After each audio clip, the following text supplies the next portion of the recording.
महापुराण की कथा पंचम स्कंद अथ चतुर्सो अध्याय यानी चतुर्दशो अध्याय की कथा सुनाएंगे। कथा में है कि भवाटवी का स्पष्टीकरण। ये भवाटवी क्या है, इसके लिए आप मेरे पीछे की कथा में भी मैंने अच्छा समझाया है और फिर आपको मैं इसी कथा में इसका वर्णन सुना रहा हूँ।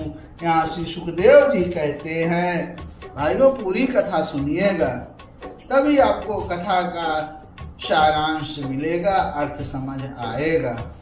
अब यहाँ श्री सुखदेव जी कहते हैं कि राजन, देहाभिमानी जीवों के द्वारा सत्वादि गुणों के भेद से शुभ अशुभ और मिश्र यानी तीन प्रकार के कर्म होते हैं। उन कर्मों के द्वारा ही निर्मित नाना प्रकार के शरीरों के साधन होने वाला जो संयोग वियोग आदि रूप अनादि संसार जीव को प्राप्त होता है, उसके अनुभव से 6 द्वार हैं। मन और 5 ज्ञानेंद्रिय, ये 6 द्वार हैं।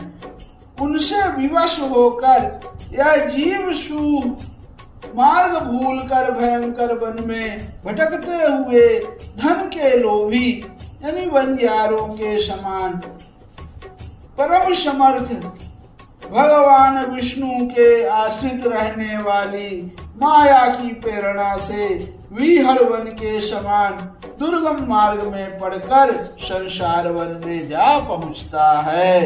यह वन शमशान के समान अत्यंत अशुभ है।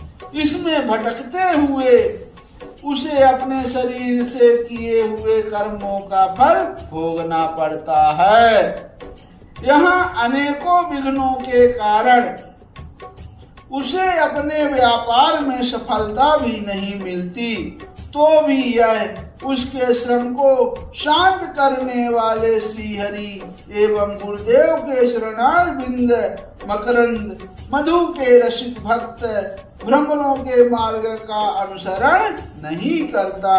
इस संसार वन में मन सहित 6 इंद्रियां ही अपने कर्मों की दृष्टि से डाकुओं के समान है। अब पुरुष बहुत सा कष्ट उठाकर जो धन कमाता है, उसका उपयोग धर्म में होना चाहिए। वही धर्म यदि साक्षात भगवान परम पुरुष की आराधना के रूप में होता है, तो उसे परलोक में निःश्रेयस का हेतु